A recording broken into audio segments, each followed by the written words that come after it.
the 15th District Council's meeting. Time, please. It is 5:56. 5:56. Thank you very much. 5:56 hours we're going to start. We normally start with a moment of silence or a prayer, doing an appended prayer. Outstanding. Father God, we thank you in the name of Jesus for allowing us to come and assemble, Lord God. Allow our hearts, our minds, and our consciousness to be receptive and open. Lord, allow transparency to basically dwell in this particular meeting. We understand that our third leg of this particular council is not feeling well. Touch our body, Lord, touch our mind. Allow restoration in Jesus' name. And for all the people of God, say amen. Amen. Amen. So that being said, we're going to start with roll call. I'm currently the host, chair of the 15th District. You want to talk a little bit about what the chair does? Oh, Because we have all new people, so Okay, yeah, let's talk a little bit. not a problem. You want that to come now, or you want it to come during The updates? Yes. Yeah, we can do it during Okay, updates. so Okay, cool. currently the Earl's the chair, and welcome. Dr. DeAndre Rudis, I'm community engagement. Okay, we normally start with open comments, allow you to share with us what you want us to know so that we can adjudicate our particular position a little better, and then we'll tell you what you've elected us to. All right? So our comment period is generally about 2 minutes or so. Generally, you guys let us know if there are any issues present in the community on the block, anything that we should be able to take back to the officers for you, or you could just make a comment if nothing else is going on. So this is your time to do so. I'm at Adams and Menard near Columbus Park Refectory. Mm-hmm. And we've had an ongoing problem with late night partying going on, and here comes the nice weather. Oh yeah. And the police are trying to, we just need more visibility. Okay. So that, and they know, I know, Mhm. for the people, visibility would really help. Okay. I forgot to let you know, they do have a permit. Monday nights, they have a permit. Oh, Monday nights, yeah, that's Yeah, the motorcycle thing. I'm yeah, the talking about motorcycle. Friday and Saturday. Oh, yeah, the motorcycle From 1 to thing. 4. They have a permit. In the park on Monday nights, it's like all these bikes and three-wheelers and people Yeah. parking back there, but they have a permit. So that's a standing Monday night permit? Yeah, I went over there this Monday and talked to the guys who were letting them in and out the park. And I'm always asking questions, so they say, oh, we have a permit. I was like, okay, because there's a police one right there, and I was like, they must have a permit. They have food trucks toward the back, everything. It seems like an issue every week for you to have a permit for every week. Well, they have a right to be there. People, I mean, it's in the park, really, but then people are coming on our street. We don't have permit parking, so they're gonna park. They have the right to park there. No, I thought she was saying about the noise. Oh, I'm that's talking on the about the weekend. That's on the weekends, weekend. That's Friday, Saturday Saturday, night. okay. Middle of the This is a night. Monday night thing. I was just letting her know. Yeah, Friday, Saturday. Yeah, it hasn't started yet, but it's coming. Okay, and early this morning, my neighbor's car was stolen across the street from me on Washington in the 5300 block. Approximately at 3:30 or 4 o'clock in the morning. So they took his truck from the back, and then they stole his Infiniti from in front. Prior to that, 2 gunshots were heard about 3 o'clock this morning. And you woke out your sleep. I don't know where the shots are coming from. By that time, it's over with. Didn't make a call. So, well, you would have. I was sleeping. My phone was downstairs on the charger. They So say when you at hear a that point, shot, call them. and when I'm gonna tell them which, I don't know. I'm walking out of my sleep. I don't know which side they're coming from. That's understandable. You know what? If I may just interject and say that ShotSpotter is no longer active, but you know what? This is why ShotSpotter possibly is not. I'm sorry, I had a root canal yesterday, and my mouth is still a little funny. I'm talking, can't conjugate my words, but ShotSpotter is only as good as if we work it. So it simply means that the technology indicates there has been some sound, backfire, possibly shots, whatever, and it alerts the district in which the ShotSpotter is in. But what actually brings the cavalry is when people do call 911, because it seems as though it is definitely a possibility of something that's hot. So that we'll use that term, hot. So the more people call, the faster the response is going to be, and we have to understand that on the west side, because sometimes we don't call because we figure, oh, they're not gonna do nothing. Well, let's make them do something. That's what police accountability and public safety is all about. Getting involved, see something, say something, and basically be that adjudicator to whatever service that we say we're not getting. We make sure we serve ourselves for. Not jumping on your barber, just simply saying that this is something that we need to get out to the public to let them know this is what's going to work by all means. So we'll know what we have. But thank you. So you didn't hear the shots this morning? I did not. So that means it was closer to Washington than it was my street. The police have recommended 6 calls. You said get to know your neighbors and call. So would that be, and I talked, 1 second. Go ahead, finish that. So 6 people, and then that will prompt a replay and somebody show up. Outstanding. Well, that's good to hear. So triangulate times 2. So if they definitely realize, okay, there must be some legitimacy to it. So 6 calls, no worries. I've never heard that, but thank you very much. We'll spread it, even if it's not true. They can correct us later. Gonna have everybody banging the lines. but of course, none of my neighbors heard it. None of my neighbors heard it. Well, that's our ambiance. You know what I mean? That's like our waterfalls. You know. Car alarms, gunshots, fire alarm beeps. For whatever reason, we just don't hear it. And you know what? Because it has been normalized. For we real. accept it. I think it was Angela Davis, the notorious, infamous Black Panther. She basically stated that I can no longer accept the things I cannot change because I'm beginning to change the things I can no longer accept. So therefore, that's paraphrased, not necessarily verbatim, but I get her point. And this is where we have to have the involvement. Come on in, beautiful. Have the involvement to do what's necessary. There's a seat over there. There's pizza over here. Join us and share with us. What do you have? A brownie or something? A croissant. Outstanding. Enjoy.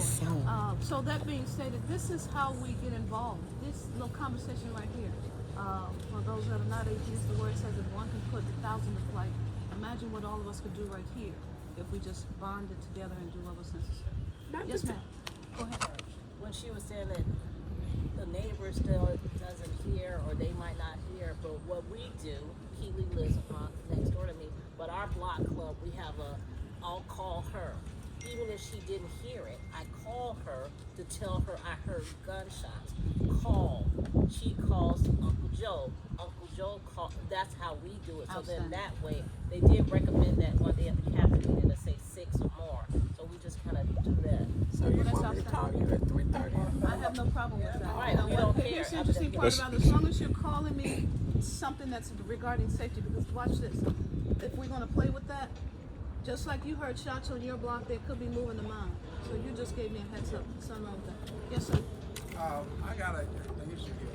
It's 3 or 6 calls before they react. Something is wrong with that. This is true. I'm not validating it, but I think it's great. That's not written in stone, and they did say the guns get top priority. Yeah, they do. So it's only going to be 3 or 6, but it just they makes recommend it it. seem they recommend. They should still come. So- but it just makes it seem, yeah, but sometimes they don't. But it just makes it seem like, oh, if I call, oh, there's a, but one call, but if it's more calls, then they're like, oh, it starts to get prioritized. Right. Does Right. seem like a lot. You know what? Watch this. Say she heard 2 shots and she's the only, and she didn't call. Say there's 10 shots in our area, and 6 people did call. Where do you think the car is going to be sent to first? To the 6th. Hypothetically speaking, not justifying it. You're right. 1 call should be enough. Remember the days on that particular light pole, you used to just pull the lever and the cavalry came. Well, unfortunately, that was Oh, they used to do that? yeah, absolutely. Oh, well, that's It was before on me. that was- That's crazy. Yeah, youngster. I Oh, youngster. ain't never heard that. I ain't never heard that. I was in Chicago all my You life. know what? That means All my life. Wait a I ain't minute. never heard if that. you go to some of these, anyway, am I the only one that knows that there was a pull switch on the light pole? And I'm under 60, but I'm, you know what I'm saying? I'm close You- to you 60. remember that? I remember that. Okay, well, Maybe there it you depends have on where you live. it. So that being always lived in stated, black okay. neighborhoods. However, I get your point, sir. Absolutely, but that we have to work within the system, and unfortunately, we know that the system is flawed. And here's the interesting part about it: the speed well gets the oil. The more noise you For make, sure. the more oil you're gonna get. So that it's just that simply so. So you know what? We're gonna do better. Okay, I have 2 more issues. My neighbor got tagged. Did you see her? The greenhouse next to me? Tag. Well, Spray painter. graffiti. Yes. And you know, we never really had that problem over there. Isn't she a cop? Yes, Okay, so the cop got tagged. right. Next issue. And the cop didn't take care of it? No, I just saw it on her. I'm not for being the sarcastic. reason, but I I get you, understand though. You where was you're like- coming from. The raccoons. 911, 311. You basically have And a they said once they in your, It's your responsibility. in her suffix, it's her problem. Ah. The same person, don't mention the name, but the same person got a family of them. Dang. But the problem is that they're on the Licking. fence. I can't work in my yard. I don't talk to them I'll about it. talk I'm to you trying be- offline. I had them too. They're no longer here now. Next. How you get rid of them? Poison them. Offline. She said she'll talk. Oh, okay. Yeah, well, But this they being are- recorded, for heaven's sake. We got Arnold. Record me. Everybody knows all these motorcyclists Man, they wilding right now going too. off Harrison. Yeah, So buddy. maybe the district need to come up with a plan for traffic control or how they're going to logistically handle that. Because we were out there that day, DeAndre. You missed them there. Just went by. Sometime it take almost 30 minutes. No, they come down Madison, so I know. Yeah, and Yeah. plus, you know that photo I sent you. Mm-hmm. Any feedback on that? Nah, not yet. Okay. Now, the only complaint we have around here is the guys that sit over on Lotus and Madison. They sit along At the the gas tax store there by across from Prestige. Oh yeah. Okay, yes. Yeah. Well, they're doing more than just loose cigarettes over there. And the interesting thing is, there's a no loitering right above them, and the police drives right by. Yeah, and See. then over on Lockwood, over by this Apple, whatever this mini mart or whatever is, they usually Lockwood and Madison, over by that funeral home too. Yeah, but it's on Lockwood. No, it's Strip a mall. Pickett. Oh, your Pickett is at the corner, right? They both Yeah, on the same block. they have people hanging around on both sides of there. I mean, it gets so bad over there sometimes. It's like 15 to 20 people there. And I don't understand why they're still there. They used to be pretty bad over here, but we complained a lot. But they still have their little outposts over here. And we're getting kind of sick and tired of seeing these guys because they go up and down our alley. We live on that side of Monroe, and they go up and down our alley between the two blocks, between Lotus and Lockwood. So you can see them running things back and forth. Because it's the same guys on a bike or something like that. Start videotaping maybe from your house. Maybe that might help. But another thing, there isn't a no loitering law. No, I in know, Chicago. I'm well So aware of it. That's why the police. I have a girlfriend. She told me this the other day. We were talking. No one's trying to do nothing nowadays because all the rules they have to go through. So she said, "Girl, we don't do nothing. Yeah, because the there's too much paperwork ACLU. and- right, and you can't do this. And you handle that person wrong. So now they said they not doing anything. That's what she told me, and that's the truth. Yeah. And that's sad because they don't want to get in trouble. So now that's why you see them right on our block. You don't see them with the fireworks on 4th of July. You're right there. You're coming right there. Right. You ticket them, hit them in their pockets. Maybe they will because up on the north side, baby, at 11 o'clock when that lakefront closed, you better be out because they're going to give you a ticket. So do your job. And see, it's But hard. they're not doing it. And see, exactly, and it's hard for a resident to have any faith in the police when this kind of stuff is happening right in front of their face. Not only, They don't care. and the police is there watching it, not really watching it, but they don't see it. They don't want to see it because it's too much How, work. how I can got it we from the get police any type themselves. of respect from The community. Okay. community Well, when it comes we're to gonna tee you up. accountability? You don't have to. It's Oh, yeah, obvious no. that Do you they're not accountable. Right, they're not. So all, They That get and then you. $100,000 Then enough. that's so the to me. me, all of Oh, this but- stuff that Are you guys able to are doing. just And turn this isn't to the people first that time. speaking and stuff? We've been here for going about. You don't have to 10 do it now. years. Whenever you get 15, and- ready. I'm done. I mean, And I was Okay. we get no well, I shouldn't say. I got it front facing, so there was some it's just when commanders whoever that starts came speaking, you through just and rotate. they really It's helped. going. But when they leave, and see, that 15th district is a revolving door for commanders. Oh yeah. And Oh, yeah. it's a training center to me for the police officers. So there is no advantage for the residents to rely on them because past performance has dictated that this area they don't care about except to bring people in to be trained, supposedly in bad areas. And these areas are not that bad. It's just a few, but they won't take care of it. And to be honest with you, I think the reason is, why should they when they got this as a training facility? So why are we here? Get paid. They're there to get paid. Just to do Why are we nothing. here? Right, and then like Shara said, we've been here since 2011-12, when Lotus and Monroe was 50 deep with drug dealers. This used to be 24/7 Oh, yeah. here. It was bad. Oh yeah. And we worked with Commander West at the time. That's my Oh, I love that's Commander my West. She classmate. was wonderful. And dope. it took us a year and a half, but we cleaned up that corner down there. And now the drug dealers are over on Madison. Right. But the same faces. But we learned about. Well, that's the other thing. It's like these are senior citizens, like middle-aged men riding little kids bikes, dealing drugs. Like, Right, and then, we learned about ordinances, you know, the loitering, gang loitering, and all of that. And then we also found out about the ACLU, which literally tied the police department's hands. When she was talking about they don't do anything against the ACLU. I know you're good. Hold on. They came through and said, you can't do certain things, now you gotta write these reports. I touch you, I'm a that the police way I officer, could- I okay, touch no, you that's like not that. it. I'm I trying gotta to see go how- now off the street and write for should've been 45 able to minutes just- that I touched her.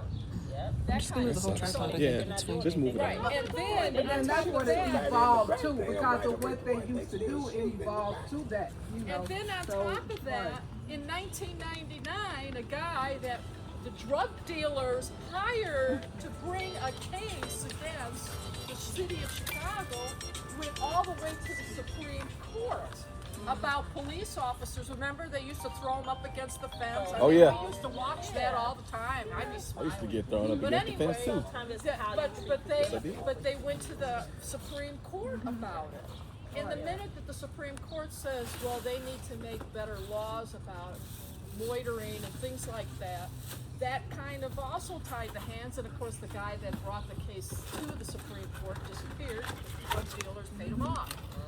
But Let me just, before we get too far, I'm getting a little older and I can't recall it all.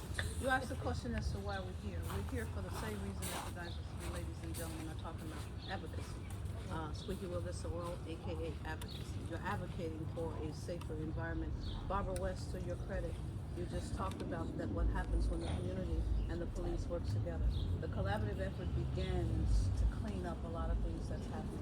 Those people that's on the corner of Lotus and Madison now, there's a nuisance law, meaning that the property owner now can be held accountable. yeah, we're aware that they have to make it from a landline, not a cell phone. I get that. So that's what that means. That simply means you go somewhere and Anybody basically under 40 have find one? one. So that being stated, go to No, it's just for businesses. um, Businesses only are supposed to make nuisance calls and stuff from a Like their landline. business. watch like this. that. But if the business is the nuisance, there has to be another way to have that particular complaint documented. Documentation beats conversation. Let's. I We have your did notes. that. The alderman's office told, before you guys became who you are, we were told, call the alderman's office every day. The alderman's office will then call the police department. Now, this is when Commander West was in office, Commander Betts, Commander Cato, I don't know who the new person is, but we did that. Commander Moore. We did that. And after a while, the alderman's office started thinking of us as the nuisance. It doesn't matter. So you know what? Again, we're being taped, but it's real simple. If people that's representing you are not representing you in the manner in which you want them to represent you, it's called voting. So then I'm gonna let that lay right there. So you get the people you want to do what you want them to do, and that's where we become complacent. We basically say, well, you know what difference does it make? They're not gonna do anything. Again, change those things we can no longer accept. We can no longer accept those things. They did make a point that since the 1980s, there's 1/3 of the police staff. They said they have, so there aren't as many police on No, the there street. aren't. They have a And shortage. a lot are concerned about gun safety.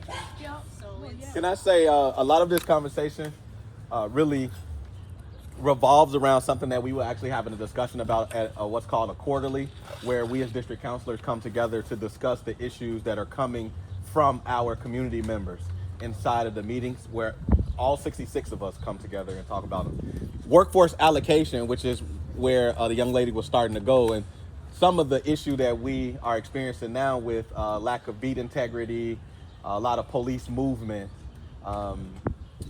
And so because of that, we actually want to have a discussion about that and get you all's thoughts.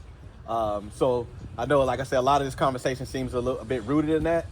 And so I definitely don't want to cut off the conversation, but we do have to move into the next part of the agenda.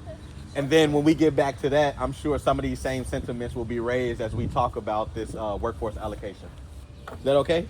Yeah. I copy that. So, message received. Thank you very much. So the minutes are not on site. So therefore, may I have a motion to have the minutes basically tabled for the next Yes. meeting? I motion to table, what was it, May? The minutes for our Motion to move our minutes from May 15th to our next meeting in July. I'll second that particular motion. Our third leg again is not here, so we have a motion and a second to suffice. All in favor? Aye. Aye. So ayes have it, carries, and we table our minutes, so we will not be having the newsletter normally contains a summary of what we talked about. Yep. So you. So you're not. Yep. Next thing on the agenda. District counselor updates. Okay, the district council updates. We are three braided core. I'm Carmelita Earls. Thank you for allowing me to serve in the capacity of your chairperson. Let me tell you, I won by one vote. So that's why communication wins. Yeah, buddy. Communication works. One vote. There was technically 7 of us vying for a spot of 3. And I thank you very much. I squeezed in there by one.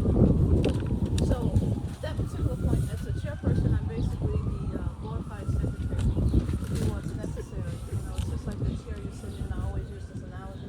You didn't necessarily check it to make sure it was home, but you trusted it and you're setting it anywhere. And right now is when the productivity is just holding your weight. So allow us to hold your weight. Do whatever's necessary for our particular community engagement officer and our particular nominee.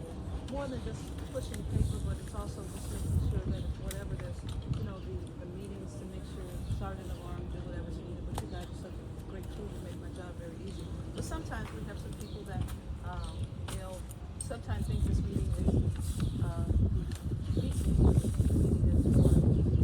and sometimes redirection does not work.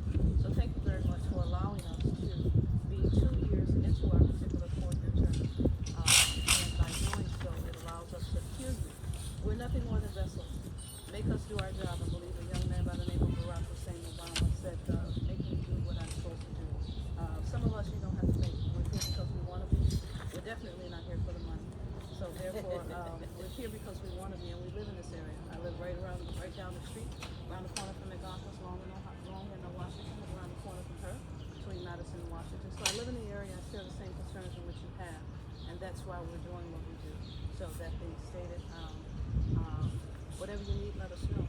By all means, I didn't even know these gardens here. I zoomed past this street all the time and never even saw that this piece of parcel was very nice. And somebody will have to teach me how to garden because I have no idea how to do it because those collard greens are very inviting. Oh, yes. By all means, very inviting. They taste good. I can imagine. I'm going to have to find out. What's your name? Lee. Brother Lee, I'm going to have to find out. So you just let me know when you're picking them. You don't have to cook them, but if you pick them, I tell you, I'm here. No, I'm I'm really here. good picking them, but she's cooking. What? What you know about collard greens? Pardon? Oh, okay. And just because I'm white doesn't mean Wait, you want to start right Italian. Tell her about your potato pie. Oh, I make a mean sweet potato pie. What's your name? Terry, I'm his wife. Terry, you know what? I make a mean sweet potato pie, and also, let me see. I make cornbread from scratch. Get out. Let's Get do out. it. Why didn't you have a cornmeal? Let me see what you work Oh no. Nah, that's crazy. So I second that. Let me put it this way. One time my sister-in-law, just to change the subject and lighten things up a little. One time my sister-in-law called me and asked me how to make stuffing. Well, I know how to make stuffing. I mean, I know from my mom, who was a gourmet cook, she would make stuffing with oysters. Yeah, and then I know how to make the cornbread stuffing. She's calling me about the kind that you get in a box. And you were And insulted. I asked her, I go, Dorothy, are you just calling me because I'm white and you think only white people make stuffing with From the box. You know what, Dorothy? That's I good. love you already. I love your wife, Lee. I love your wife already. Terry. I'm gonna have to get your This is address good. before I leave. Dre, you're up. Right across the street. Yeah, we live right across the street.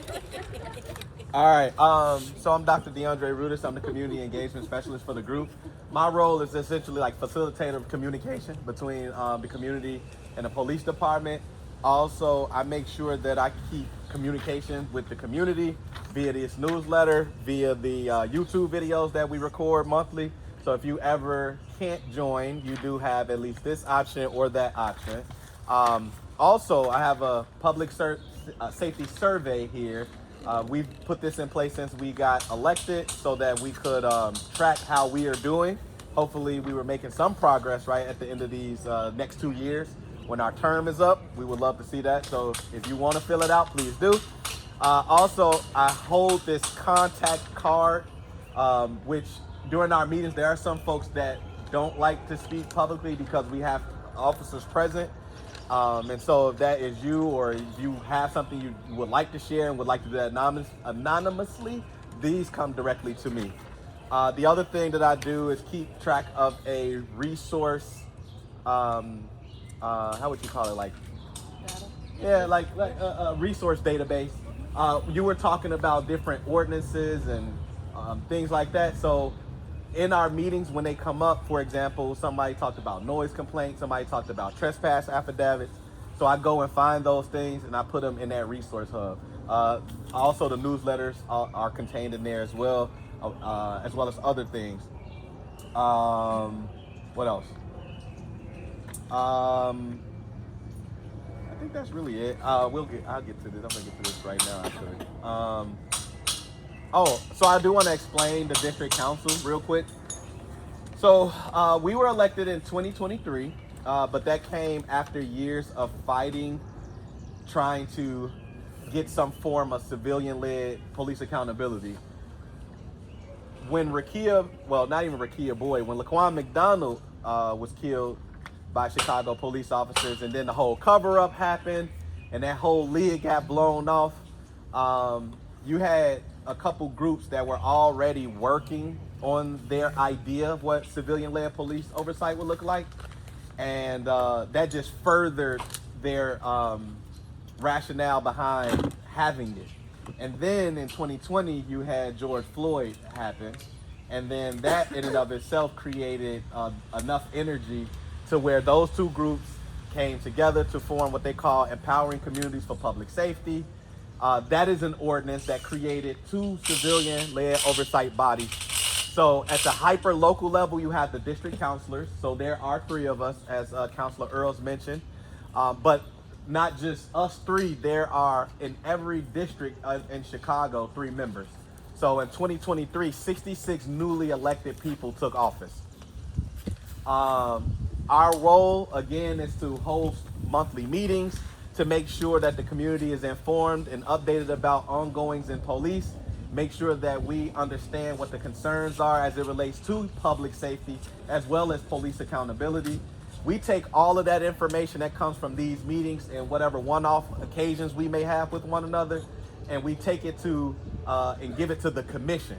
The commission is the second half of the oversight body. This is 7 individuals who represent the city level.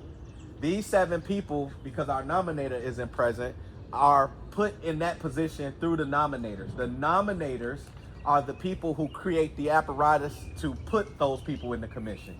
So what they do is they create the application, they create the interview process, they create the selection process, and then ultimately there are going to be 14 names of the people selected that go in front of the mayor. He's going to choose 7. 2 of them have to be 24 and younger. 2 of them have to be involved. They have to be like civil rights attorneys. I can't remember what the other 3 have to be, but they are specialists as well. But yes, and then the other thing is you have that 2 are selected from the south side, 2 are selected from the north side, 2 from the west side, and 1 citywide. And that forms the 7-person body. That 7-person body can, for the first time ever, put people in high position in place, like our superintendent. They led the nationwide search that led to now Superintendent Stelling being in place. If they feel unconfident about the job he's doing, then they can vote non-confidence for him. Then he would go in front of the city council, and then they would take a vote whether to keep or let him go. And then that search would start over. They also can place the head of COPA, that's the Civilian Office of Police Accountability. They are actually now conducting a nationwide search to replace the head of COPA. They also can replace the head of the police board. The last piece that they are instrumental in is actually creating goals for each of those departments. So for police department, COPA, as well as the police board. And so when we talk to you all and learn of the issues, we take that up to them, and then that is what creates what ultimately you all would like to see in public safety and police accountability. So that's why we are important. That's what we're put in place for. And essentially that's what our mission is. Let me try to see. Other than that, we do quarterly Know Your Rights. The last one we did about a week ago. That was focused on FOIA. And are you all familiar with what a FOIA is? Yeah. Okay, we got half and half. Okay, so FOIA is the Freedom of Information Act. And basically, that's when you are trying to find information that's behind firewalls, if you will. So whether it's government, whether it's policing, whether it's an organization, right? And you're trying to find certain types of information, you can FOIA and make a request to get that information. The Know Your Rights we had was really pertaining to police. Obviously, that's the office, but you can utilize it for different forms of information. I bring that up because that's the type of thing that we like to do in our district as well. And that is recorded too. So if you go and look at this recording or where I put this link at down there, you type that in. I want to say that I did program this to go directly to the playlist of all of the meetings that we've had, and then I'll also make sure that I add the Know Your Rights and other forms that we record too. So that's about it for me and this section. So now we will move to the next section, because this is one of the important things that we would like to leave as a legacy, assuming none of us come back to this role in the next 2 years. And you all have it here. This is this community police tribunal idea that we're working on. So what we did is ask the community what they would like to see from us in terms of this role. And we did come up with several ideas, and this one landed well with a lot of people. And this tribunal is basically an idea where the lower level issues in our community, whether it's community to community or community police, can get handled by a three-headed figure, right? And that three-headed figure would be one of us as district counselors, a community member, and a police officer. Jury's still out whether people in the community, they're having conflict with like a police officer involved, but you know, as we're trying to work this out, that'll come to the forefront and folks will let us know what they'd like to see with that. But ultimately what you have here is we went to Build Restorative Justice Conference and we essentially workshopped it. And you know, Prior to, we had Marcia Thompson Esquire, who is a civil rights attorney who's done work all across the country, who actually led the first community mediation training here in the city of Chicago. We told her all about this idea and all of the different facets of it, and she gave us a lot of feedback. Some that stemmed around, okay, what the mission statement would look like, what particular training would people need, how will we get buy-in from the community, if the name tribunal is something that people can actually get comfortable with. And the last one was it was 4. It was expanding. Oh, and then the other piece was the actual expansion from community to community, because at first it was community to police. And so that's what this contains, and I'll just go through the list of it, because what we did at Build is we set some paper on the wall. We told people what this was. We told them what Marcia had told us, and we listed out, we had folks go and write their thoughts about it. And so what I did here is I collected all of those thoughts, put them together, and came up with what some emerging themes, as well as some quick ideas of what this might look like in action. And so basically with this section, we just want to also get you all's thoughts. You know, we are introducing it to you, and you can just tell us what you think as well. So I'll start with the mission. And I would also like to add, we have a mission here as 15 district counselors. So it is somewhere on all of our newsletters. I'll read ours first, and then I'll talk a little bit about the mission of the tribunal. So in the 15th Police District, we as district counselors are driven by a profound mission to forge a sanctuary of safety where accountability takes root through the genuine connections between our diverse residents and CPD. We will ensure that every voice spanning from our youth to our seniors resonates with importance as we pledge to unite, educate, and empower all. That's our mission that we came up with for our group. And we did the same thing. We asked the community what they wanted to see from us, and that's what they told us. We put it together, and that's what came out. So that's what this is. So I'll start with the mission. When I put in all of the ideas that folks told us about what the mission should look like, the things that came out were community ownership and empowerment, restorative justice in practice and principle, alternatives to policing and the legal system, building and repairing relationships, inclusivity, humanity, and voice were some of the just words that folks were putting out. And so a couple draft mission statements. You all could tell us which one you think sounds the best to you.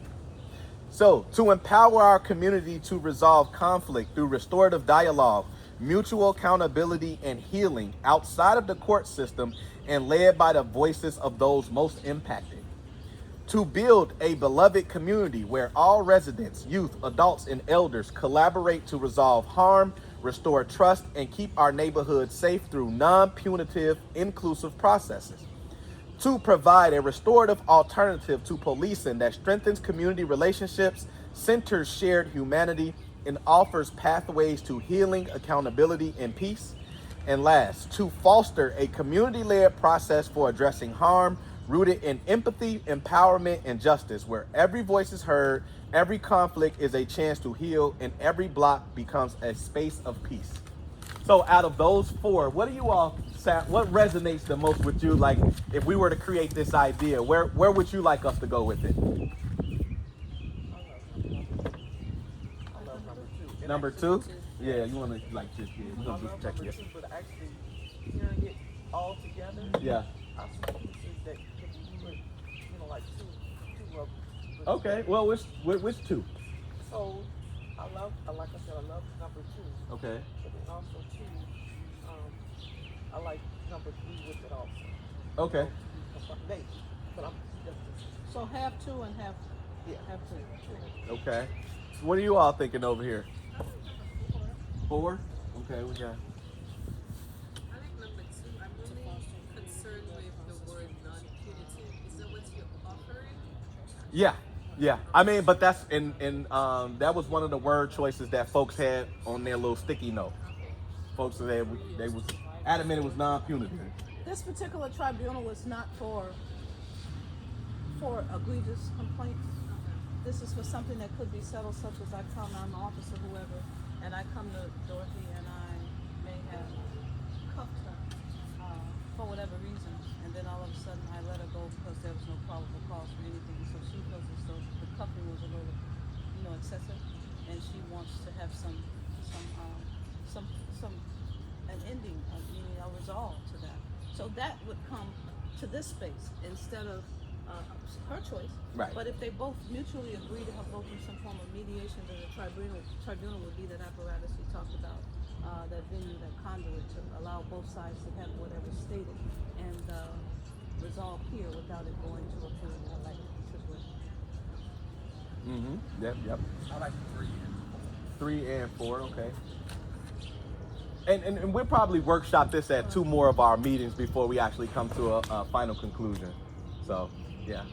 We got it. What you thinking? I like 2 and I like 3 and 4. 2, 3, and 4. So they get a Three third. kind of says it like it is, provide restorative comfort to policing. Yeah, like this.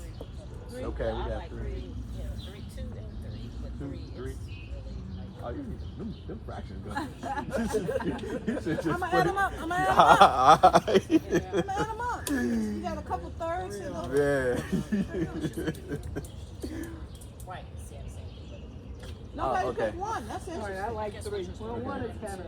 All right, no ones then. Okay. All that is empowering it anyway. That's Okay. the word. So it's I think that's everybody. GPT, them tell you. Ah, I think that's everybody. Okay. All right. So moving on to the next one. Now, people found issue with the word tribunal. The tribe is the community. Well, and I get it. and I know. when we were creating it, we were looking at it from a cultural aspect, but others looked at it from a legal aspect. They words such as it felt legalistic, it sounded like it would be punitive when folks are trying to go non-punitive. It felt judgmental, right? Those were some of the words that I can think that folks were saying as it related to the word tribunal. These are lawyers, right? No, these were people that were at Bill's Restorative Justice Conference. they were residents. Yeah, they were. Yeah, They don't understand what that means. Well, They yeah. don't understand what it means. I'm Well- just saying maybe. Well, culturally speaking, some people got it because they understand the Right. tribe. Right. It takes care of itself. Someone else that may not necessarily be what can I call it? Urbanly educated would think that it was some form of meaning that you're on trial. Tribunal. That's what we were speaking from an ethnic. Right. Right, From a, right. yes. And historically, Yes. I would think of war crimes. It seems very That's serious. exactly. No, that's what exactly that's what kept coming up. Yeah. So yeah. Correct, and that's exactly Right. what someone was speaking of. Right. To basically soften it up. Right. But we weren't speaking of war crimes because we're basically we're driven by our experiences and our understanding. So that simply means, from a standpoint of the majority of the people being of African American descent, they understood the tribe part of it. Right. Thank you for explaining So- that to us because that's why we're here. Yeah. Because we're now trying to differentiate what's a better presentation. Okay. So some of the things that came up is what is emerging here. So there were some concerns with the word tribunal, but there was also some acceptance of the word tribunal. But folks were expressing a desire for more relational and restorative language. And then they were saying they would like to hear something with a little bit more inclusivity and cultural resonance. Or more or less, that's what tribe and tribunal meant for them. It was inclusivity and cultural resonance. So we did come up with some various name recommendations, some that were listed that folks said that they should be named, and others that just came up with the kind of put a little bit of flavor into the mix here. So we got the People's Peace Council. These are community centered. People's Peace Council, Community Peace Circle, Neighborhood Justice Alliance, Restorative Roots Council, Beloved Community Board. These would be restorative justice process oriented. Community Mediation Forum, Peace and Justice Circle, Healing and Accountability Council, Conflict Transformation Collective. And because some folks like the word tribunal, so we played with the naming a bit. So these are reframed tribunal names: Community Justice Tribunal, Peace Circle Tribunal, People's Tribunal for Healing and Harmony, Restorative Tribunal of the West Side. I like that. I like is Neighborhood Justice Alliance. Okay, Neighborhood Justice Alliance, got one. That does sound good. I like that Peace Circle stuff. Which one you said this? Neighborhood Justice Alliance. So we got 4. Because if it's too meaty, Yeah, because neighborhood consists of everybody. White, Yeah, black, yeah. Asian, I receive it. Hispanic, Collard everybody. greens, cornbread. Oh man. Young, old, middle-aged. Yeah, that'll work. You didn't hear the same Greens and cornbread. Yeah. Cornbread. She said greens, cornbread. Like, she's like, wait, what? I just think the word tribunal. I'm reading. I mean, tribunal is a court of justice. So when you get the word court, it's like, oh, it's serious. So Well, yeah, for that. me, I Yeah. don't think that word. It's a turn off. It's a turn up. It's a court. Yeah, court, yeah. Tribunal is like go to court. Typically, just for war crimes, but no, it's just a court of justice. But I think it's just heavy. It's Yeah. also legalistic, where it's not like, hey, let's come together and work it out. Right. Yeah, Neighborhood Justice Alliance is that. Okay, so it sounds like it's almost unanimous. How do you feel over here? I mean, again, too, it's culturally different because when I think of tribunal, I think of a tribe. You know, Right. The tribe, and that's your African tribe. Maybe just use the word tribe then, rather than tribe. Tribunal, but Well, even culture seems kind of, Yeah. because people's idea of culture is different from each person, so the word culture.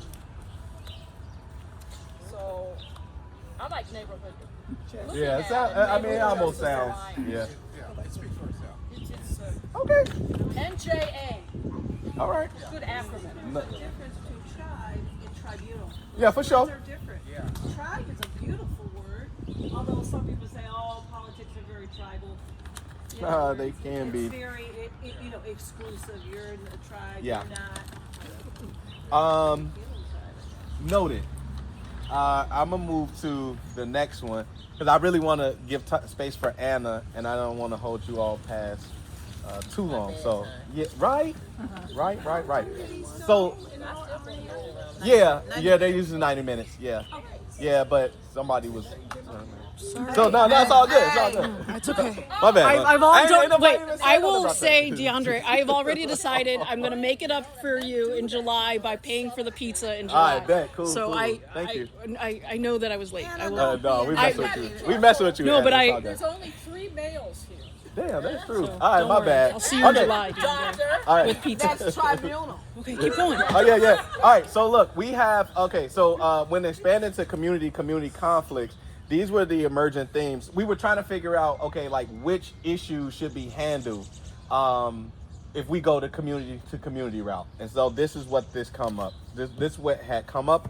So some of the emergent themes were a need for non-police conflict resolution for everyday issues, preventative and community building orientation, clear guidelines, structure and outreach, a restorative framework with broad reach, and training and empowerment of local mediators.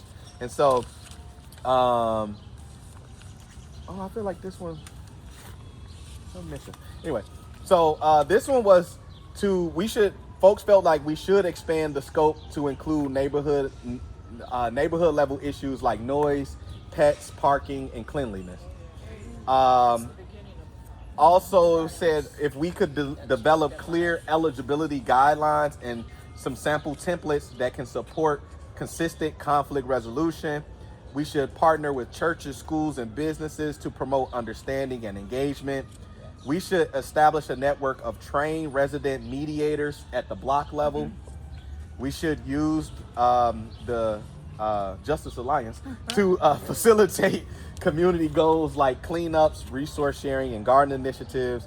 And we should incorporate trauma-informed support for mental health-related incidents and connect people to services. So out of those, is there anything that you think that when we move to community, we shouldn't really focus on, or is all of that? Yeah, shouldn't.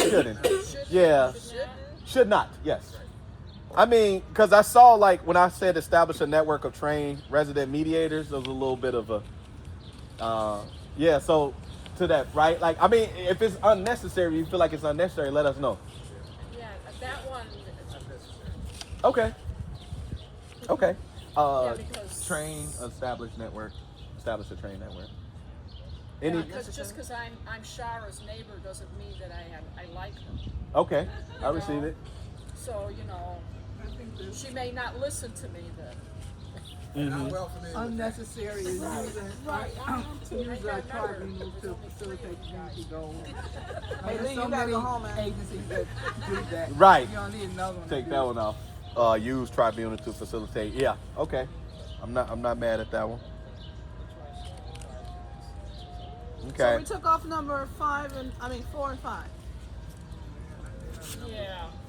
Well, if you count down the dots, numbers 4 and 5. Cleanups is important.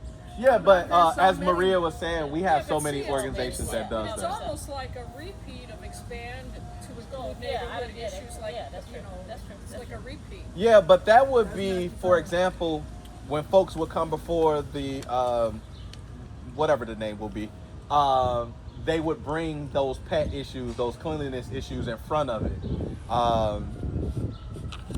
Cleaning up. Well, and that'll probably be a result, but you know, Yeah, but see, Right. even there with cleanups and resource Cleanliness sharing, is part of cleanups.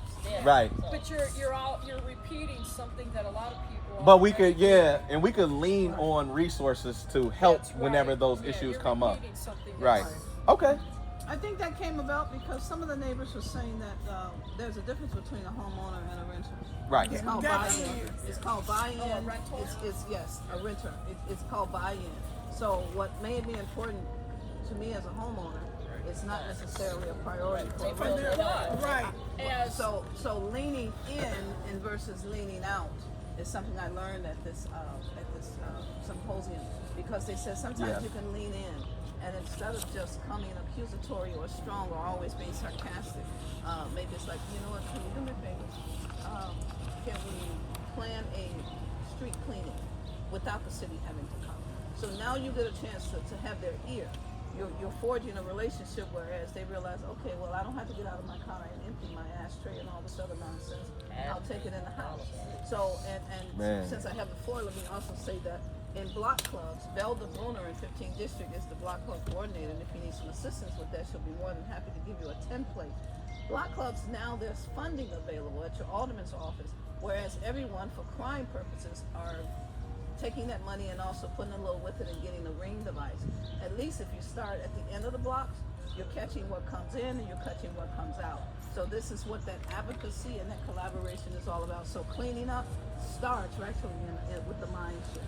So the renter, I don't own it, I don't care. Yeah, we get it, but we own it and we care. So and that's the lean in that we're talking about.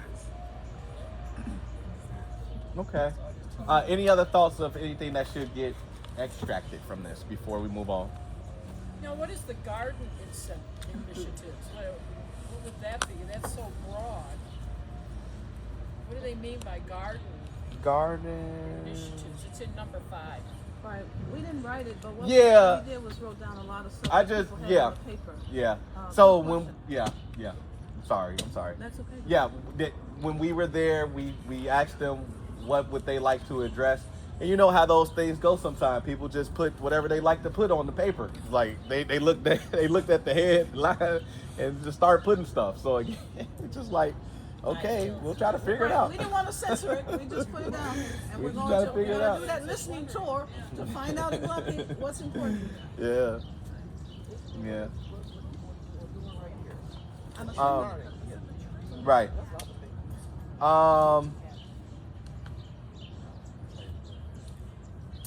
I would say this. So garden initiatives mean setting up gardens, though. You know. But again, as Maria said, there's too many organizations that are already doing that. So, well, Aspire. there's a lot. There's a lot. So yeah. Austin Garden Collective. Yeah. Bill. Yeah, look, here's resources. Right. So I'll move to the next one. So one of the things about the tribunal concept was that we were looking at racial training. I can't think of the title of it. Racial training, conflict mediation, conflict resolution, restorative justice as these different frameworks. And Marcia told us that's way too many things going on. You know, you got to pick something. And so again, we workshopped it and asked the community what their thoughts were around which of these concepts we should ultimately land on. And so the themes that came from it were that it should be restorative and nonviolent, and have nonviolent principles as a core skills, a core set of the tribunal. It should be trauma informed, and folks should have a contextual understanding of conflict. Folks kept putting a lot about resources, so there should be local resource awareness and referral knowledge.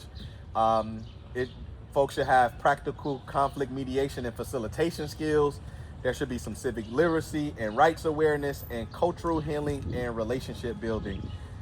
Those were the things that people were saying was needed as a background, like if you're going to sit on the tribunal. Again, kind of all over the place, but that's what folks' thoughts were. So what the recommendations were is that the tribunal should center around healing, and healing. It should be healing centered and not blame centered, and focus on healing and restoration, not adjudication or blame. It should be an everyday conflict resolution tool with structural awareness that can help address low-level conflicts while acknowledging root causes like trauma and inequality. It should have restorative justice practices as the core process, using peace circles and other restorative models as standard practice, and or it should have community education and empowerment. The tribunal should educate the community members about their rights, resources, and collective solutions. Out of those, which one would you like to see this thing most centered around? That way we can figure out where the training needs to go. Number 4 for me. Number 4? Okay. Yeah. 1, 4. When we said 4, that was a loud yeah. Did you want to go 4 as well? Yeah, because if people don't know their rights, they don't understand, ordinances and so forth, and something else. Okay. I mean, I've had the Alderman's office call me to ask them to look up ordinances, but yeah, I'm real good. But anyway, they need to know that because they don't know their rights. They don't understand the laws. A lot of people like Shar and I was talking about the ACLU and the Supreme Court tying the police officers' hands. People don't know that. They just see the officers not doing it. Right. So yeah, you need to train, get that information out there. Anything else? Folks, I did hear one, right? Yeah, that was the one. Yep. Peace circles is getting to be too common. All right. No peace circles. Yeah. Everybody's doing it. Okay. Any other thoughts? That's what they dig on peace circle. That's all they talk about and do. So the general sentiment is this shouldn't be rooted in restorative practices, probably more in informative educational practices. Is what folks are saying. You forgot the last one. Yeah, See, because there's so many people doing that. Oh, it was one on the back. I'm sorry. There is one more. Sorry. So, collaborative governance and co-facilitation. Tribal members should act as co-facilitators, sharing power with participants and making decisions collaboratively. All right. That was a tough one. That's why I got left off, man. I was trying to save y'all to, you know what I mean? Like, we didn't have to read it. When you got too many people making decisions, you never come to a conclusion. Man, you ain't letting them. All right, and the final one. So this is how we try to get buy-in from all the different people that need to be involved in this. The police, the community, the elected officials, XYZ. So folks were saying that with this, it needs to be inclusive, multi-stakeholder engagement. It needs to be focused on positive relationship building with the police. It should demonstrate value through action. It should there should possibly be incentives and pathways, meaning like if folks go through something like this, they would bypass whether it be having to get a record on them or the police officer, or it could be used if somebody was already having a background or something like that. They could use this method and it could be wiped away. So that's what that is. And then I'm not sure with local hiring and education why. Let me see how. Hiring from the community, is that what they Right. want? They educate. But yeah. People tend to act, if they know you, they Right. respect you more. Right. And would get to know you and talk to you more so openly. Mhm. I think it should start with kids. If you if you level them off, to teach them some things. The local hiring also have a flip side to that. Sometimes businesses does not want to hire local because we Right. tend to not. I lost my first job through the local hiring. Buddy Bear, Right. Cicero and Lake Street. Cicero. I called a young lady. She would ring up one piece of meat and pass 3 of them for the days of when you have to punch in the numbers. And local hiring simply means sometimes you're too familiar with the neighborhood. Right. Yeah. The cost of But Trying to help your know mans right out. from wrong. business. But hold on, I knew right from wrong. I was young, I was stupid, and my heart was in it, not my head. I did not cost her job. I let her go. Someone else called her at the next holiday, and she said that I let her go the first time, so it cost me a job. So local hiring, from that standpoint, if I was a business owner, I would think twice. Well, you want them coming in the store stealing? I mean, No, that's not my point. But I understand. we what understand your local hiring. So what folks were saying with this, in order to get buy-in, is we have to develop a broad-based stakeholder engagement plan that involves youth, elders, renters, homeowners, landlords, and community leaders from the start.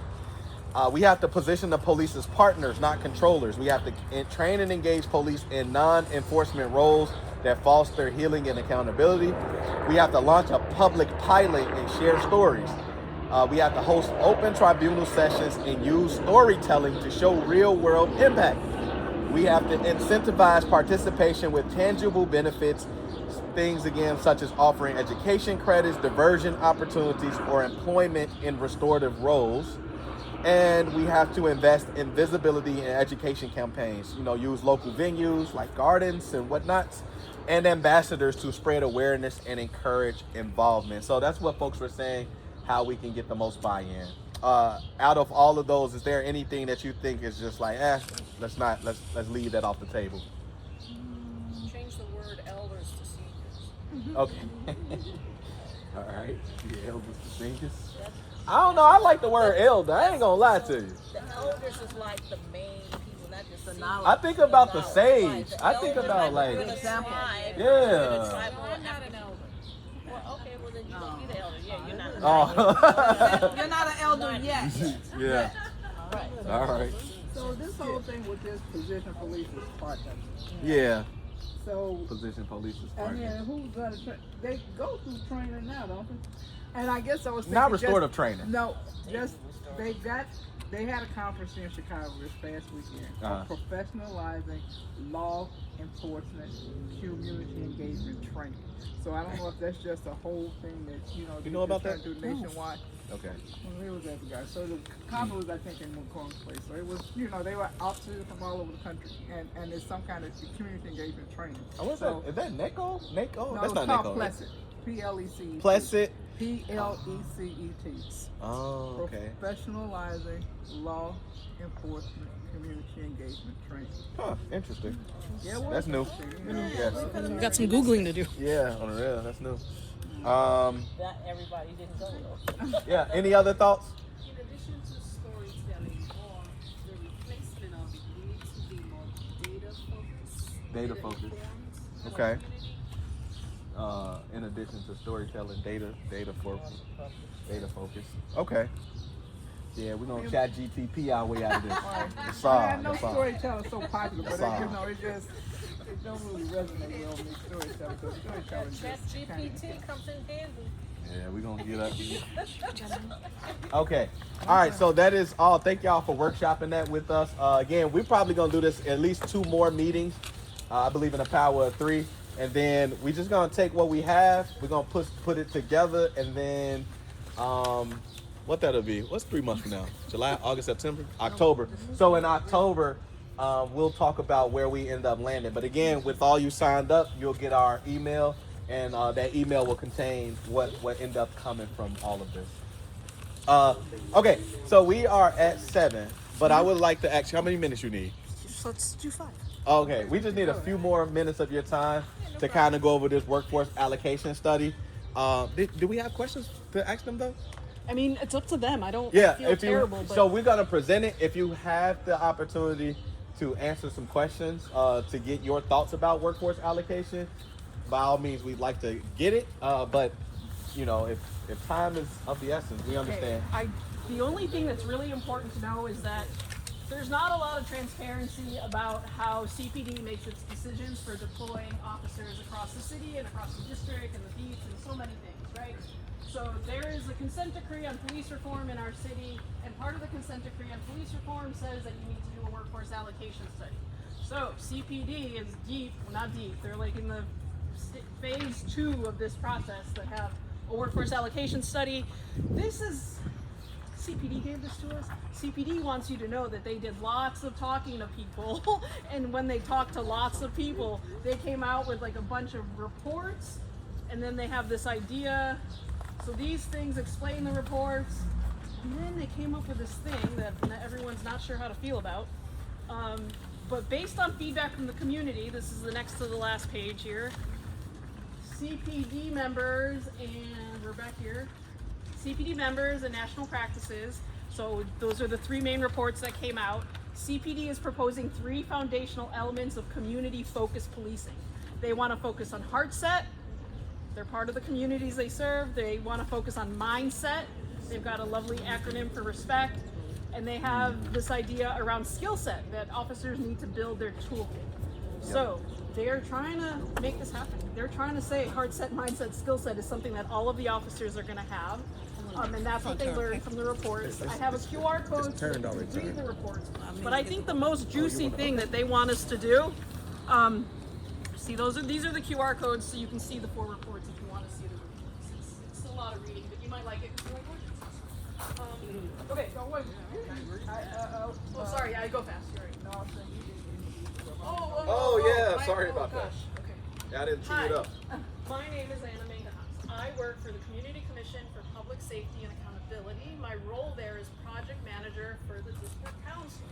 So I regrettably was late, and I will make it up to everyone next month in July. And I'll bring more Billy Bricks. Yeah, I wrote down Billy Bricks. So I'll bring more pizza, and I'll get to hear more good discussions out of the 15th district. Say again. Heard. Yeah. Okay. So they had these discussions, and then they were like, we need to have more discussions, because of course the idea of like understanding where to allocate officers is not an easy thing to solve, right?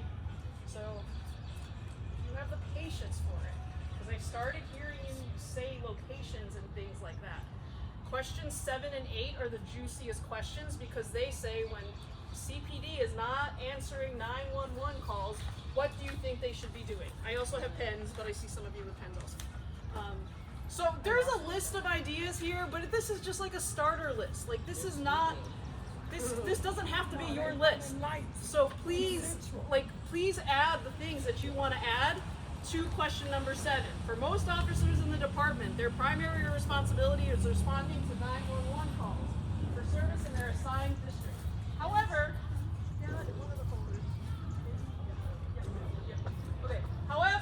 in prior engagement, we heard there are proactive engagement activities community members would like to see from officers.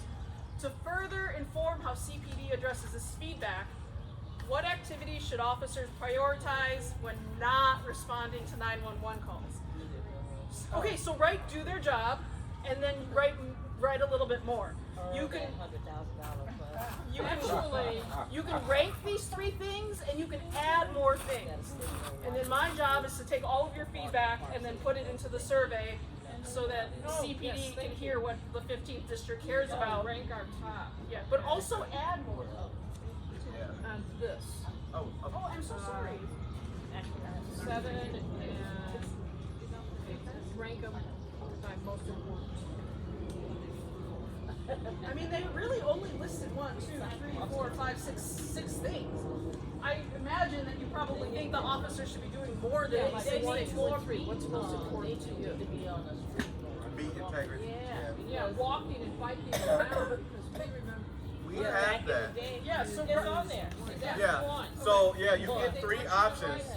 Number 1 is the highest. So out of the options that's available, put 1 to 3. And again, they will be collecting this as survey data that will inform them on how to move. But look how it says hosting CPD-led community events. That is big and broad. Do you want CPD hosting community events for people coming out of incarceration? Do you want them holding? Do you want? Okay, I just was going to say more ideas.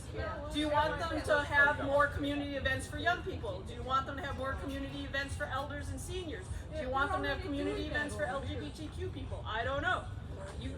I really do think this is a limited list. So be creative. Think of if you are reimagining what the police officers are doing when they're not answering 911 calls, they should be doing more than these 6 things, but they need to hear some specific ideas. What first 6 questions? This is 7 or 8.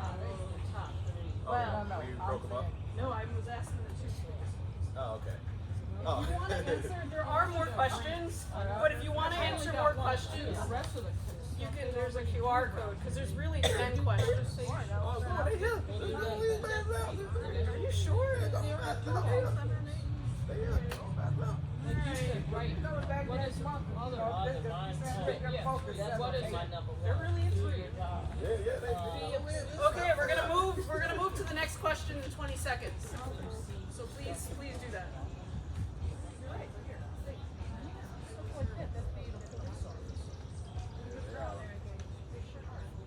Okay, if you are faster than the 20 seconds, when you turn it over to the back, question 8, it's a similar question, but this is what made me think your conversation earlier made sense for this. What types of locations in your community would you prioritize for CPD to visibly patrol when not responding to 911 calls? And I heard liquor store maybe, I heard Lockwood and Madison, I heard Lotus and Madison. So this is looking for very specific kinds of information. Is it in front of businesses? I don't know. Yeah. Take a few minutes here, talk with your neighbors. Do you think they should be at the locations of recent incidences? Do you think they should be where there's frequently driving crime? Locations frequently driving crime. Oh, okay.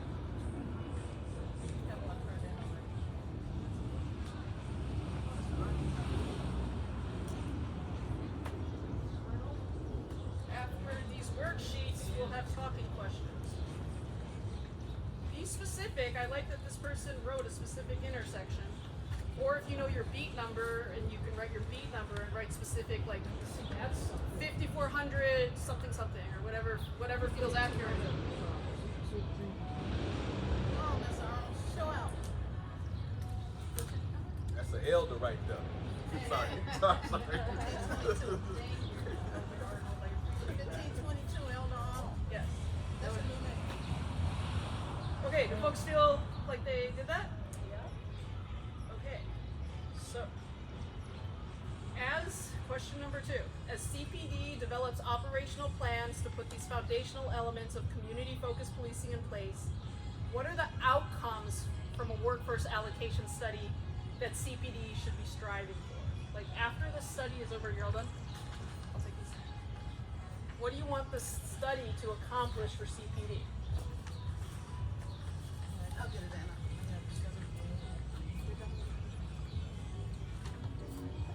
No, this is talking questions now. There's no ranking. I just got it right.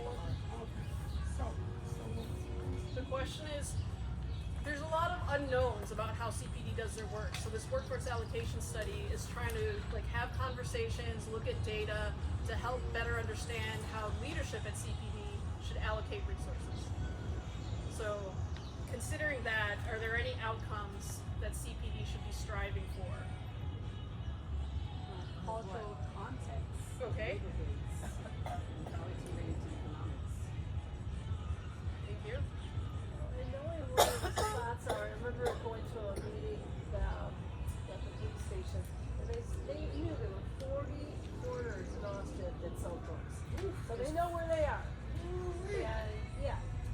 Okay, ID the hotspots, got it. So it's hot spots, and then showing pulling up and like in front of my building, Friday and Saturday nights, 1 to 4 a.m., big parties, people drinking, and no cops. So it's like, show up and turn your lights on and disperse the crowd. Okay. So yeah, if they get to show up, we should try to. Well, actually, once they show up, we used to have the problem like that over here on our corner. Now all those corners are privately owned. But beforehand, it was public. We used to have 200 to 300 people on those corners. The police would show up, disperse them, but not come back. But the people did. So you had to call again. So you want them to rebound. Yes. And then another problem that we had was in their definition of hotspot. They have a criteria for that. Yeah. And that criteria itself is flawed because it doesn't make sense that you have to have a certain number of calls to identify as a hotspot. That itself is ridiculous. Not only that, but the description of what the hot spot is. On the corner of Lotus and Monroe, there's 4 corners. The hot spot could just be one of those 4 corners, and they won't service the other 3, but it's in the same intersection. Okay, this was helpful. Okay, can I go to the next question? And then if you have more details, I promise there's a QR code. This one's kind of fun. What information should officers know about your community to engage proactively with community members? And for this one, I'd like to hear from everybody, so I'm just gonna say we're gonna start here, and it's gonna go to the left, okay? Okay. You're not ready? Okay. Is it okay? What information should officers know about your community to engage productively with community members? I think the first thing they should know is who are active in that community. When you What kind of Positive active? what kind of active? Yeah. I'm talking about You mean like a block club president? Yes, yes. Okay. Yeah. Active You know, the community leaders. community leaders. And because they're the ones that can provide them with the main source as to what's going on in that neighborhood, that block. Okay, this is something. Okay, great. Or Mrs. Krabs. I think that they should, everyone with respect for the Okay.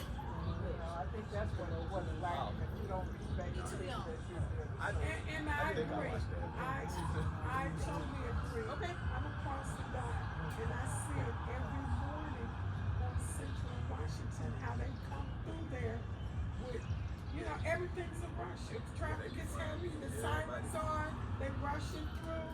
No respect. They don't respect. They don't live over there. I'd like to see more people that look like me working in my neighborhood. Could you repeat the question? Yes. What information should officers know about your community to engage productively with community members? So I've heard from, I think, 3 people so far, so I'd like to hear from maybe you. Yeah, I think you need to know who's actually out on the streets. I know a lot of elderly people on my street can't get out to the street or they're not. And then you get a lot of visitors who come right out the park. Okay. But you got a few of us, like I actively pick up litter every single day. So I do meet a lot of people and I do know the cops. So I think, yeah, that getting to know who's involved and taking the time to wave and say To hi stop and actually and converse. actually converse, yeah.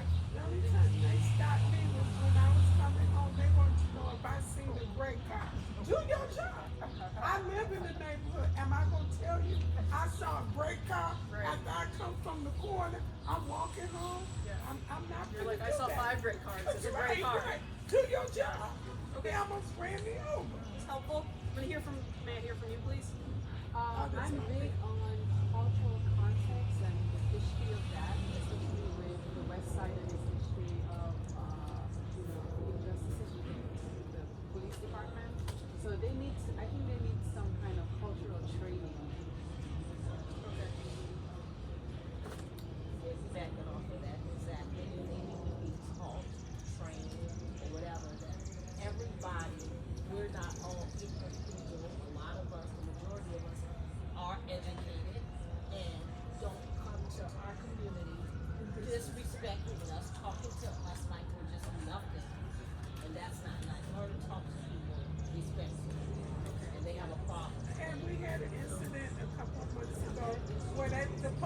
come to your house. I'm gonna have to let you in and call you. Why do you think you have the right to just come and ring my doorbell and look at me as such? I didn't call you. I'm not gonna answer your question and I'm not gonna let you in. About a car that was stolen that I didn't see in the middle of the night. But when the body got shot on Washington, we left that body in the car for a couple of hours. No one came around ringing doorbells to find out, did you see anything? Did you hear anything when they shot them two boys in the car around Thanksgiving last year? But you come about a car. So the way you're answering makes me think of this question, and so you're already getting ahead of me. What is the best way to make officers aware of assets and resources in your community? And it sounds like you want them to like be more active in investigating when traumatic things are happening in the community. Yeah. What is the best way to make officers aware of assets and resources in your community? Find out from their superiors. Yeah, their superior, the law should be telling them that. They should know what the assets. They should tell them what the assets. Their job, I mean, Well, clearly they're struggling because they are asking this But question. they don't care. yeah, well, They not don't only live that, they in just don't know. just knowing they don't care, period. The attitudes that some of them have, That's true. if you So wonder this is why they need to get to know You the go to engaged the community picture members. district and the attitude is really, yeah, they just, They just say, call y'all.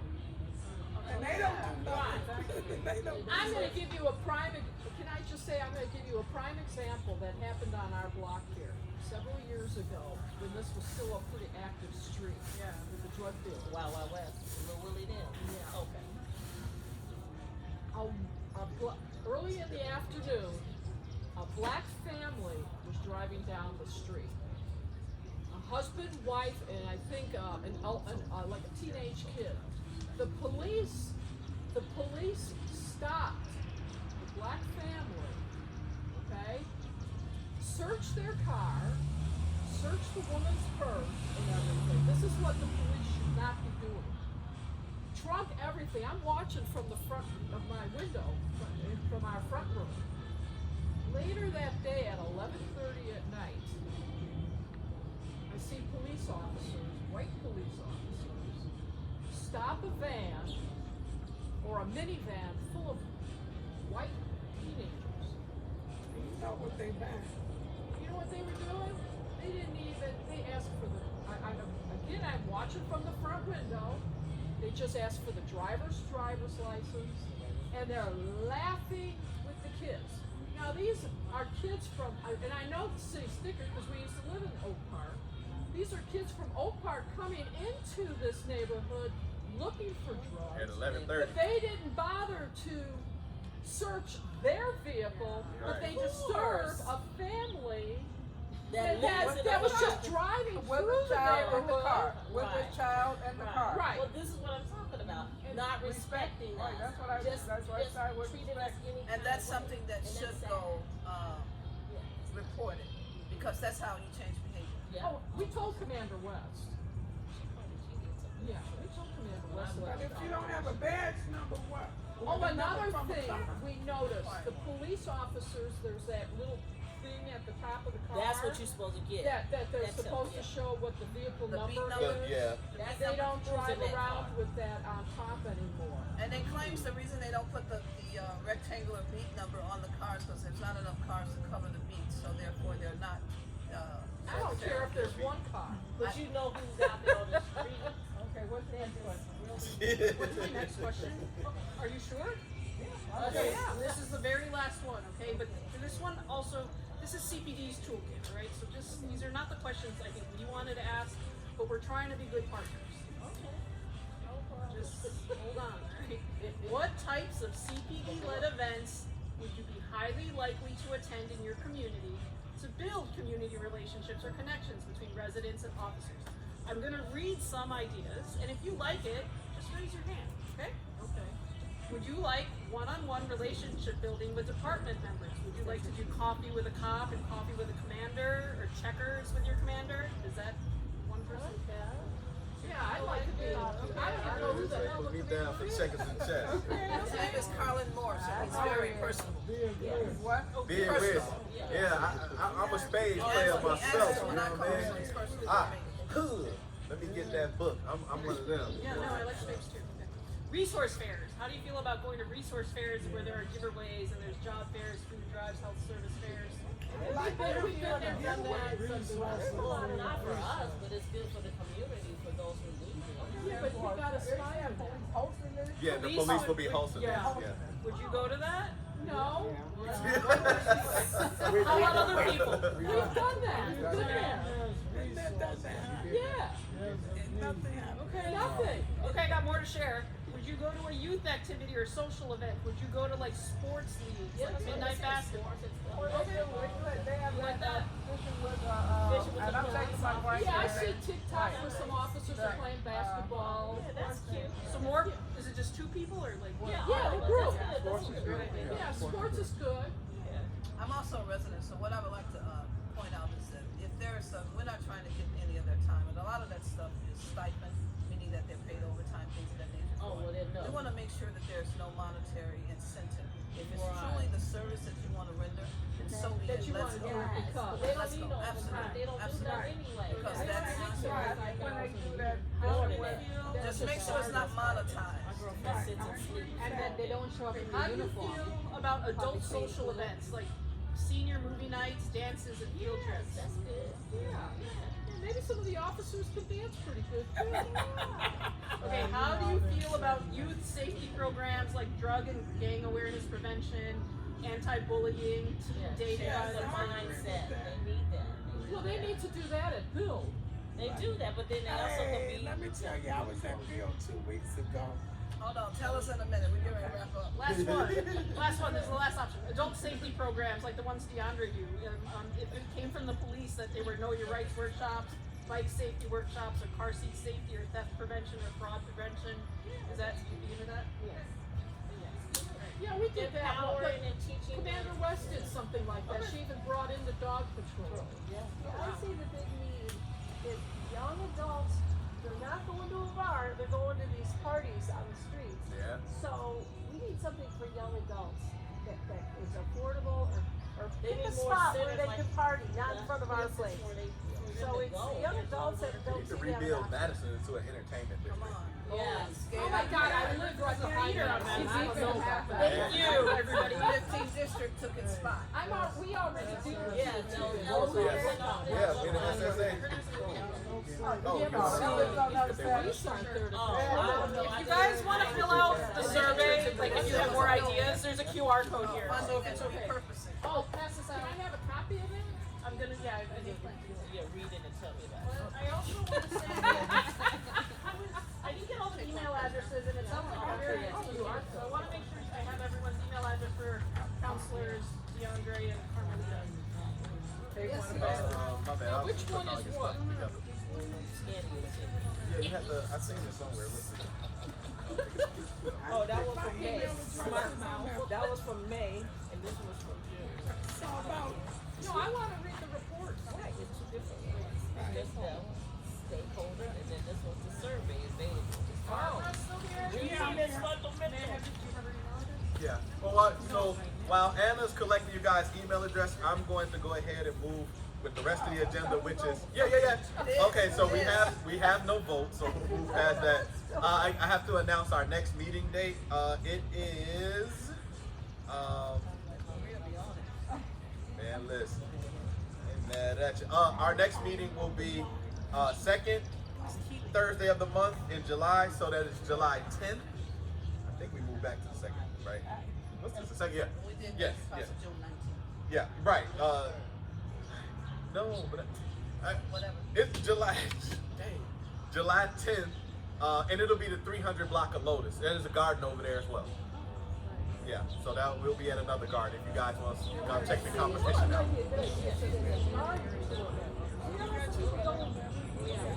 Yeah. So there is a garden tour. There's a garden tour. Oh, absolutely. Yeah. We call it a garden to it just because we're holding our meetings at different gardens in the community. But yeah, there is a garden to it, and there's a ton of gardens in Austin. Yes, and it'll be at 5:30. It's 300 block of Lotus. Actually, Velda Bruner's block. So if you all come out, you can actually meet your CPD organizer, and that person is connected, and block club organizer. July 10th. Yeah, 300 block of North Lotus. Right around the corner from But PCC. when we have your email, right around the corner from PCC. Yes, and we have your email, so we can always send it to you. Is that in the garden also? That is also in the garden. Yes. What's the name of the garden? I don't know the name of the garden. Is PCC garden? PCC garden. Oh, is it part of PC? Oh, yeah, they do have a garden right there. So we'll be at PCC garden. That's the next garden. July 10th. It's really Austin, community health. Yeah, let me see if I can find it. He'll tell you in a minute. While he's finding that, I go there. I used to go. we're gonna make a motion to adjourn the meeting. I make a motion to adjourn our meeting at 7:26. I second the motion. It has been motioned. It has been second. All in favor? Aye. Ayes have it. Meeting adjourned. Hold on. He's gonna give you that date. I mean that name. I'm going to break this down. It's physicians, something, I don't know, but it's just Austin. Physicians Community Center? It's PCC. It's PCC Health, right? I know. that's what it is. Yeah, I didn't know it was PCC. It Right. used to be on my insurance card. Right. I don't have county care. I gotta They pay now. I expanded. gotta pay for it.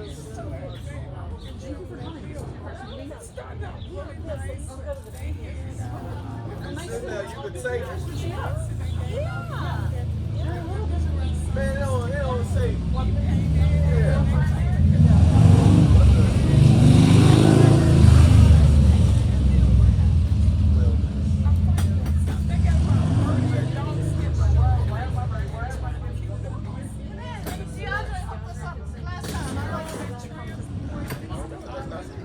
PCC stands for Community Wellness. It says in PCC Wellness, PCC stands for PCC Community Wellness. That's what it put. That's what. Showed up.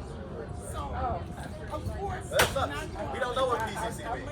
Okay, July, right? troublemakers are parked in front of me. I got to get